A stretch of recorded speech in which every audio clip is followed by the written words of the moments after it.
ప్రపంచవ్యాప్తంగా పేరుగాంచిన తిరుమలలోని వెంకటేశ్వరుడిని దర్శించుకోవడం జీవితం ధన్యమైనట్లుగా భావిస్తారు. 7 కొండలపై వెలిసిన ఈ దేవుడిని దర్శించుకోవడానికి భారతదేశం నుంచే కాకుండా ప్రపంచం నలుమూల నుంచి అనేక మంది వస్తూ ఉంటారు. తిరుమల తిరుపతి చుట్టూ ఎన్నో వింతలు విశేషాలు ఉన్నాయి. ముఖ్యంగా ప్రకృతి సిద్ధంగా ఏర్పడిన శిలాతోరణం ఇందుకు ఒక ఉదాహరణ మాత్రమే.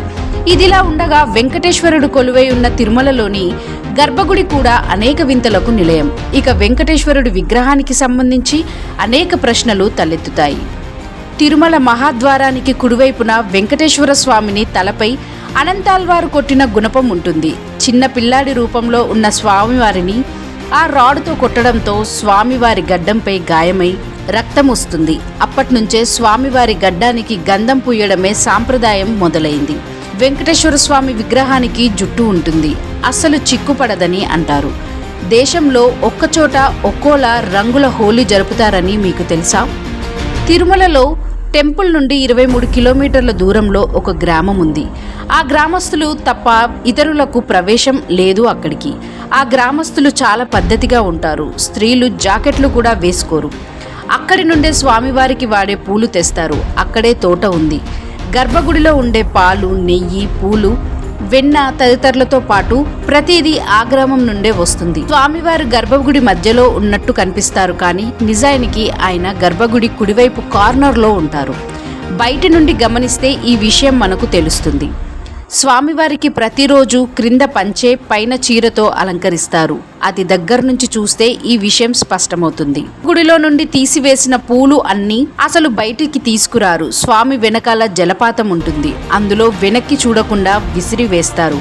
ఆ పూలన్నీ కూడా తిరుపతి నుండి 20 కిలోమీటర్ల దూరంలో ఉన్న వేర్పేడు దగ్గర ఉన్న ఒక కొలను పైకి తేలుతాయి.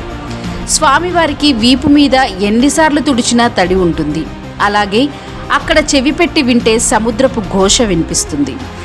స్వామివారి ముందర వెలిగే దీపాలు కొండెక్కవు. అవి ఎన్ని వేల సంవత్సరాల నుండి వెలుగుతున్నాయో కూడా ఎవ్వరికీ తెలియదు.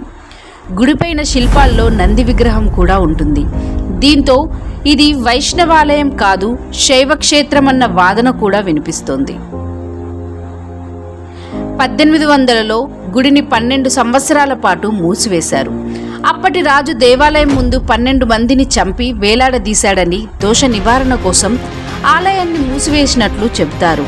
ఆ సమయంలోనే విమాన వెంకటేశ్వర స్వామి వెలిశారని తెలుస్తుంది. విగ్రహం వెనుక శక్తి స్వరూపిణి అయిన అమ్మవారి రూపం ఉందని చెబుతారు. అయితే శరన్నవరాత్రులప్పుడు శ్రీవారికి బ్రహ్మోత్సవాలు జరుగుతున్నాయన్న వాదన కూడా ఉంది. శ్రీచక్రం ఎందుకు ప్రతిష్ఠించినట్లు? ఆదిశంకరుడు ఈ స్థలం సందర్శించినప్పుడు మూల విరాట్ పాదం కింద శ్రీచక్రం ప్రతిష్ఠించారు. విష్ణు పాదాలకు శ్రీచక్రానికి సంబంధం ఏమిటన్న వాదన వినిపిస్తుంది. శిల్ప శాస్త్రజ్ఞుల ప్రకారం మూల విరాట్ విగ్రహం స్త్రీమూర్తి కొలతకు సరిపోతుంది. అందుకే వక్షస్థలం మూసివేస్తూ శ్రీదేవిని భూదేవిని ఉంచారన్న వాదన కూడా వినిపిస్తుంది.